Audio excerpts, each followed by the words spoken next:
ಮತ್ತೆ ಹೇಳ್ತಾ ಇದ್ದೀನಿ, ನೀವು 1000 ಜನ ಚೇಲಗಳನ್ನ ಸಾವಿರ ಪೇಮೆಂಟ್ ಕೊಟ್ಟು 90 ಕಳಿಸ್ಬಿಟ್ರೆ ಎದುರ್ತೀವ ನಾವು. ನಾನು ಕುಮಾರಣ್ಣ, ನೀವೊಬ್ಬ ಶೋಷಿತ ಹುಡುಗನ ಅವಮಾನ ಮಾಡಿತ್ತು, ಒಬ್ಬ OBC ಹುಡುಗನ ಅವಮಾನ ಮಾಡಿತ್ತು. Kumaranna against OBC, JDS against OBC. ನಾನು ಕಳೆದ 2 ಅವರಿಂದ ನನ್ನ ತಾಯಿ ಬಗ್ಗೆ ಕೇಳ್ತಾರೆ ಇವರು, ನನ್ನ ಕುಟುಂಬದ ಬಗ್ಗೆ ಕೇಳ್ತಾರೆ ಇವರು. ನನ್ನ ತಾಯಿ, ನನ್ನ ಕುಟುಂಬ, ನನ್ನ ಶ್ರೀಮತಿ ಬಗ್ಗೆ ಮಾತಾಡ್ತಾರೆ ಎದುರುಗಡೆಯಿಂದ. ಒಬ್ಬ OBC ಅವ್ರ ತಾಯಿ ಅಷ್ಟು ಕೀಳ ನಿಮಗೆ? ಒಬ್ಬ ಅಹಿಂದ ಹುಡುಗನ ತಾಯಿ ಅಂದ್ರೆ ಕೀಳ ನಿಮಗೆ? ಒಬ್ಬ ಅಹಿಂದ ಹುಡುಗನ ತಾಯಿನ ನೀಚವಾಗಿ ಮಾತಾಡಿದ್ರು, ಒಬ್ಬ ಅಹಿಂದ ಹುಡುಗನ ಕುಟುಂಬದ ಬಗ್ಗೆ ನೀಚವಾಗಿ ಮಾತಾಡಿದ್ರು. ಕುಮಾರಣ್ಣ ಖಬರ್ದಾರ್, ಕುಚ್ ಭಿ ನಹೀ ಕರ್ ಸಕ್ತಾ ಹೈ.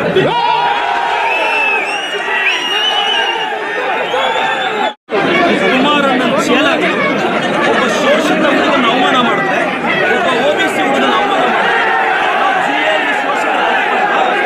ಜಿಲ್ಲೆಯಲ್ಲಿ OBC ಬಡಪಾರ್ದ?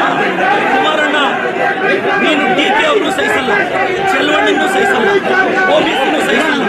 ಚಿಕ್ಕಬಳ್ಳಾಪುರ ಜಿಲ್ಲೆಯಲ್ಲಿ 3 ಅವರಿಂದ ನೋಡಿದೆ, ಒಂದೇ ಒಂದು OBC MLAನ, ಶೋಷಿತ ವರ್ಗದ MLA ನನ್ನ ಕುಟುಂಬವನ್ನ, ನನ್ನನ್ನು ಏಕವಚನದಲ್ಲಿ ನೀವು ರೆಕಾರ್ಡ್ ಮಾಡಿದ್ದೀರಾ.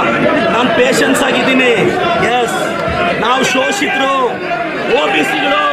ನಿಮ್ಮ ಮನೆ ವಾಚ್ಮ್ಯಾನ್ ಕೆಲಸ ಮಾಡೋಕ್ಕೆ ನಾವು ಲಾಯಕ್ಕು. ನಿಮ್ಮ ಮನೆ ಕೂಲಿಗೆ ಬರ್ತೀವಿ, ನೀವು ಬಿಸಾಕೋ ಭಿಕ್ಷೆ ಅನ್ನ ತಿಂತೀವಿ, ನಿಮ್ಮ ಮನೆಗೆ ವಾಚ್ಮ್ಯಾನ್ ಕೆಲಸ ಮಾಡ್ತೀವಿ. ಒಬ್ಬ ಶೋಷಿತ ಶಾಸಕನನ್ನು, ಒಬ್ಬ OBC ಶಾಸಕನನ್ನು ನಡೆಸ್ಕೊಳ್ಳೋ ರೀತಿನ ನಮ್ಮ ಜಯಂತಿಗಳು ಯಾವತ್ತಾದರೂ ನಿಮ್ಮ ನಾಯಕರನ್ನ ನಾವು ಅವಮಾನಿಸಿದ್ವ? ನಮ್ಮ ಜಯಂತಿಗಳಲ್ಲಿ ನಾಯಕರನ್ನ ಅವಮಾನಿಸಿದ್ವ? ಇವತ್ತು ನಾನು ಪೇಷನ್ಸ್ ಆಗಿದ್ದೀನಿ. ನಾನು ಇವತ್ತು ಹೇಳ್ತೀನಿ, ಕುಮಾರಣ್ಣ, ನೀನೊಬ್ಬ OBC ಹುಡುಗನ ಟಾರ್ಗೆಟ್ ಮಾಡಿ. ಇವತ್ತು ಸ್ಟೇಟಿಂದ JDS ಕಾರ್ಯಕರ್ತರು ಬಂದಿದ್ದಾರೆ.